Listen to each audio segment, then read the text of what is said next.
Singapore কেন এত উন্নত হবে না দেখেন, তাদের চিন্তা ভাবনা কত সুন্দর। এই যে একটা খাল, ঠিক আছে, এই যে একটা খাল, এটা খালের সাইডগুলোও পাকা, কিন্তু নিচটাও পাকা করা দেখেন। হ্যাঁ, মাটি মাটি ভাঙ্গা পড়ার কোনো চিন্তা ভাবনা নেই। দেখেন কত সুন্দর জোস, একদম খালের ধারে যে বাড়িঘর, ঠিক আছে, নতুন একটা আবাসিক এলাকার মতো, ঠিক আছে। দেখেন কত সুন্দর, অনেক জোস।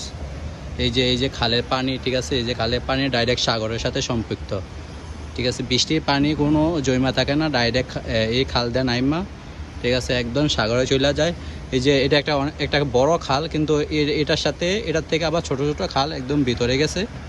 হ্যাঁ, এই ছোট খাল দিয়ে বড় খালে চলে আসে, এই খাল থেকে আবার ডাইরেক্ট সাগরে চলে যায়। এই পাশে দিয়ে দেখায় আপনাদের, অনেক সুন্দর, ঠিক আছে। পরিবেশও দূষিত হয় না। হ্যাঁ, মাটিও ভাঙা পড়ানো, অনেক সুন্দর। দেখেন কত সুন্দর। এই জন্যই সিঙ্গাপুর এত উন্নত।